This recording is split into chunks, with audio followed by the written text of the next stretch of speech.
Most traders lose money because they ignore what the market is screaming at them. But Jesse Livermore, who turned $3,000 into over $100 million, did something different. He learned to read the invisible currents beneath price movements, and more importantly, he learned never to let anyone talk him out of what he saw. Today, you'll discover the two trades that transformed him from a gambler into a systematic trader, and why the second trade, a $40,000 loss, was worth more than any win. Drop a comment right now. Do you trust your own analysis, or do you follow others? Spring 1906, Atlantic City Boardwalk. Jesse Livermore was on vacation, 29 years old, already swinging 3,000 to 4,000 shares per trade. The market was strong. Business outlook favorable. Everything pointed higher. Livermore had no positions. He was simply walking, breathing salt air, watching seagulls crack open clams on the beach. He had no reason to think about the market at all. Here's what destroys most traders. They wait for reasons to act. They need news, tips, analysis, confirmation from experts. They see the market moving and they freeze, demanding logical explanations before they'll trust what's right in front of them. It's like a sailor who refuses to adjust his sails until someone can explain scientifically why the wind changed direction. By the time he gets his explanation, he's already crashed into the rocks. The amateur thinks trading is about being smart, about having the best information, about making logical, defensible decisions that others will approve of. But Livermore discovered something that the textbooks won't teach you. Sometimes the market speaks in a language that bypasses logic entirely. He called them hunches, unexplainable urges to buy or sell that had no rational basis. Most traders would dismiss these feelings as emotion, as weakness, as the enemy of disciplined trading. Livermore did the opposite. He learned to recognize the difference between emotional impulse and what he called psychological reasoning. The subconscious mind processing patterns faster than the conscious mind could articulate them. He developed a two-part system: trust the tape above all else, and when your inner compass points in a direction, don't let anyone, not even well-meaning friends, talk you out of it. Let me show you how he learned this lesson the hard way. Principle number 1. Your subconscious can process market patterns faster than your conscious mind can explain them. This was Livermore's most controversial insight and his most profitable. Think of market reading like navigating by the ocean. A master captain doesn't just look at charts and instruments. He feels changes in the wind, notices subtle shifts in the waves, senses when conditions are about to turn, often before his instruments confirm it. His experience has trained his subconscious to recognize patterns his conscious mind hasn't yet named. Livermore discovered that years of tape reading created the same instinct. Sometimes you know the market is about to move before you can articulate why. That knowledge is real even when it defies explanation. Here's where amateurs destroy themselves. They dismiss these feelings as emotion. You're standing there staring at the board, and every fiber of your being says sell. But you ask yourself why? What's the logical reason? You can't find one. The market looks strong. The news is bullish. Your rational mind says there's no reason to sell. So you ignore the signal. You think to yourself, I'm being irrational. I'm letting fear control me. Disciplined traders follow systems, not feelings. But Livermore learned this wasn't emotion. It was expertise. He stated it directly in his own words: I have always made money following my hunches. The amateur demands explanations before acting. The professional recognizes that sometimes the explanation comes after the move, not before. The professional does something radically different. He tracks his hunches. When that inexplicable urge appears, he acts on it, but in a calibrated way. Livermore didn't bet his entire account on feelings. He tested them. Small position first. If the market confirmed the hunch, he scaled up. If it didn't, he cut fast. Think of it like a ship captain who senses a storm coming. He doesn't wait for the weather report. He adjusts his sails immediately, watching for confirmation. If the storm materializes, he's already positioned correctly. If it doesn't, he simply adjusts back. The path to extraordinary returns isn't through ignoring instinct. It's through learning which instincts to trust and which to dismiss. Livermore cultivated this discrimination over decades. Let me show you this in action. April 1906, Atlantic City. Livermore walked into Harding Brothers' branch office on the boardwalk. Pure routine, he wasn't trading. The market was strong. Everything bullish. His friend was bragging about his positions. Livermore scanned the board, and when his eyes hit Union Pacific, something happened. An overwhelming urge to sell it. No reason, no news, no technical signal, just an inexplicable compulsion. He stared at the price until everything else disappeared. His friend asked if he was okay. Livermore walked to an order pad and wrote, "Sell 1,000 Union Pacific at market." The manager's smile vanished. His friend pulled him into the hallway, demanding to know what tip he'd heard. "Nothing," Livermore said. "I just feel something is going to happen." He sold another 1,000 shares, then another. 3,000 shares total, a massive position for him at the time, with zero logical justification. His friend thought he'd lost his mind. That was Wednesday, April 18, 1906. The next morning, the San Francisco earthquake struck. The market, which had ignored the first reports, began to crumble. Livermore doubled his position to 5,000 shares, then 10,000. He made $250,000 in days. His biggest win ever, not from analysis, from trusting an inexplicable hunch. But here's the cruel twist. That massive win from following his instinct, it set him up for the most expensive lesson of his life. Because sometimes the greatest danger comes from listening to voices that drown out your own. Point 2. The voice of the tape. Versus the voice of others. Why external opinions are poison. Principle number 2. When your market analysis conflicts with outside advice, even from experts, even from friends, trust the tape. Always. This principle cost Livermore $40,000 to learn. Imagine you're a ship captain reading the ocean. The currents tell you to sail north. The wind confirms it. Every instrument you have says north is correct. Then a voice on the radio, a friend, someone you trust, someone who's usually right, tells you the current is actually flowing south and you're being fooled. Do you trust your instruments or the voice? The amateur hesitates. The professional trusts what he can see with his own eyes. The market doesn't lie. People do, even when they're trying to help. Here's the mistake that bankrupts otherwise talented traders. They let outside opinions override their own analysis. Someone smart tells them they're wrong, and they second-guess everything they know. You've studied the stock. You've watched it for days. The tape is screaming accumulation. Every pattern you've learned to trust is present. Then someone you respect, a broker, a friend, an expert, says you're being fooled, that it's manipulation, that insiders are dumping, and you think, maybe he knows something I don't. Maybe I'm seeing what I want to see. So you abandon your position. You might even reverse it. Livermore said it plainly. He gained confidence in himself when he learned to ignore every voice except the markets. The amateur seeks validation. The professional seeks only truth in price action. The professional develops an iron rule. No outside opinion, no matter how well informed, no matter how well intentioned, can override what the tape tells him. This doesn't mean arrogance. It means recognizing that your analysis, built from hours of study and experience, is more valuable than anyone's second-hand summary. Think of it this way. You're the captain reading the ocean currents in real time. Someone on shore looking through binoculars tells you what they think they see. Who has better information? The professional builds a fortress around his decision-making process. News can inform it.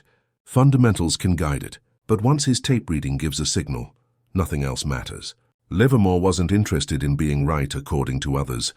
He was focused on being profitable according to the market.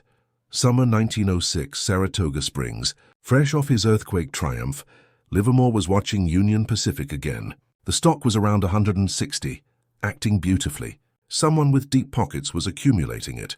He could read it in every tick. Clever, quiet accumulation. He started buying at 160, 500 shares at a time. The stock kept strengthening. He bought more. Everything he'd learned about tape reading said this stock was going significantly higher. Then Ed Harding, his broker, called him on long distance. A rare event. "What the devil's the matter with you? Are you crazy?" Harding demanded. He explained that insiders were dumping Union Pacific. That Livermore was the easiest mark in Saratoga. That the stock was about to collapse. "Get out while you've got a chance," Harding said. "It's liable to bust wide open any minute." Ed Harding was brilliant, well-connected. Most importantly, he was a genuine friend with zero ulterior motive. Everything Livermore had to go on was his own tape reading. But somehow he let Harding's conviction shake his own. He sold his entire long position. Then, incredibly, he went short 4,000 shares at 162. The next day, Union Pacific declared an unprecedented 10% dividend. The stock exploded to new highs. Wall Street was stunned. Fortunes were made in hours. And Livermore. He scrambled to cover his shorts, paying as high as 174 for stock he'd sold at 162. Ed Harding's well-intentioned advice cost him $40,000, equivalent to nearly $2 million today. But losing that $40,000 was the bargain of Livermore's career, because that loss taught him something worth infinitely more. It completed his education as a trader. Let me show you what he discovered. Principle number 3. True mastery isn't about individual trades.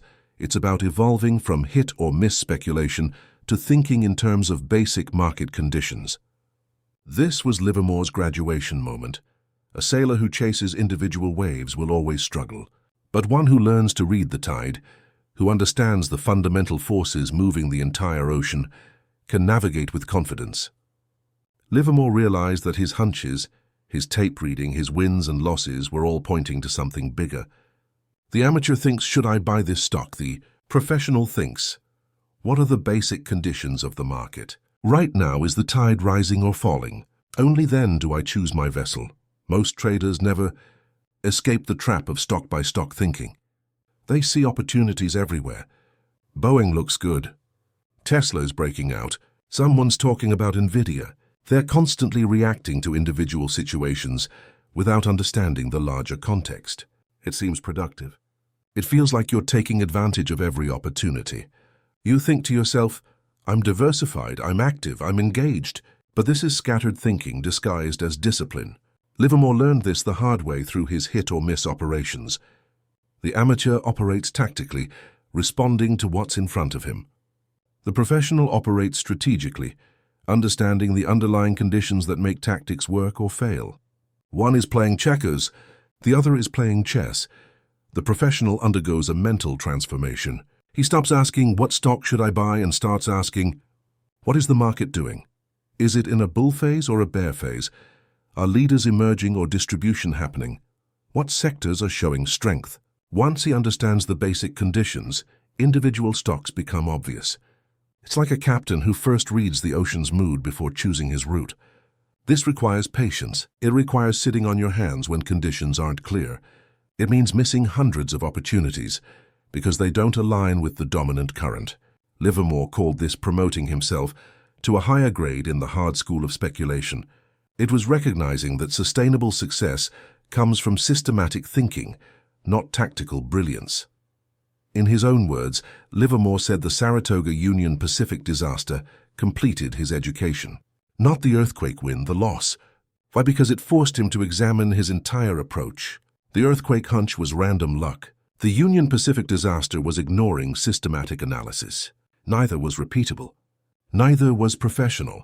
After that $40,000 lesson, something shifted. He wrote, from then on, I began to think of basic conditions instead of individual stocks. I promoted myself to a higher grade in the hard school of speculation. That wasn't just a phrase. It was a complete transformation in thinking. He stopped taking tips, even from himself in the form of random hunches. He stopped letting others influence his analysis. Most importantly, he stopped looking at stocks in isolation. He began studying market conditions first, leading groups second, and only then individual opportunities. This systematic approach took him from a skilled gambler to a legendary trader. The earthquake made him money. The Union Pacific disaster made him a master. Let's bring this complete system together. Livermore's genius wasn't in his hunches or his tape-reading skill alone. It was in recognizing what these abilities really represented and when to trust them. The Livermore trading evolution is a three-stage progression from amateur to professional. It begins with developing market sensitivity, learning to read the tape so intensely that your subconscious processes patterns faster than your conscious mind can name them. Those hunches aren't mystical. They're expertise expressing itself before you can articulate the logic. It moves to building analytical independence, trusting your own market reading above every external voice, no matter how credible, no matter how well-intentioned. The market is your only teacher. Everyone else is a distraction. It culminates in systematic thinking, evolving from stock-by-stock reactions to understanding basic market conditions first. This is the shift from tactical trading to strategic positioning, from scattered opportunities to concentrated conviction. This isn't a pattern you memorize. It's a mental evolution you undergo. Here's what this really means. The 90% who fail treat trading like collecting tips and chasing setups. They're driven by fear of missing out and the need for external validation. They see an opportunity and ask, what does everyone else think? They need confirmation before acting and excuses after losing. The 10% who succeed have undergone Livermore's transformation. They have cultivated the ability to think independently while maintaining systematic discipline. They see the same opportunity and ask only, what does the market say? Then they act with conviction or wait with patience. This system transforms speculation from gambling on individual ideas into reading the fundamental currents that move all prices. It is a methodology that demands both instinct and discipline, both independence and humility, both courage and systematic thinking. Now let me be absolutely clear about something. This evolution is not easy. Livermore himself said it took years and cost him fortunes in tuition. This system will not make you right every time. It will not prevent losses. It will not work if you cherry-pick the parts you like and ignore the parts that require discipline. What it will do is give you a framework for thinking like a professional instead of reacting like an amateur, but only if you have the courage to trust yourself and the discipline to think systematically. Most traders never complete this evolution. They spend their entire careers stuck in the first stage, chasing tips and fighting their own instincts. Will you be different? So here's my challenge to you. For the next week, track every time you feel an instinct about the market, and track every time you override that instinct because someone else's opinion seemed smarter. Just observe it. Don't judge it. Livermore spent decades and hundreds of thousands of dollars learning these lessons. You just got them in 16 minutes. The question is, will you recognize yourself in these mistakes? If you want to see how Livermore applied systematic thinking to actual market campaigns, how he used basic conditions to identify multi-month trends and ride them for millions, watch this video next where we break down his greatest trade. And for those ready to dive deeper into reading market conditions like a professional, I've got a complete series on legendary trader strategies. Links are in the description and on screen now. If this changed how you think about trusting your own analysis, hit that like button. Subscribe for more deep dives into legendary trading wisdom, and drop a comment which lesson hit harder. The earthquake hunch or the Union Pacific disaster. I read every single comment. Remember, this video is for educational purposes only. This is not investment advice. Livermore's strategies required decades of study, thousands of trades, and the discipline to learn from devastating losses. These principles are not shortcuts. Always do your own research, develop your own methodology, and never risk more than you can afford to lose. Trading is hard. Respect that reality.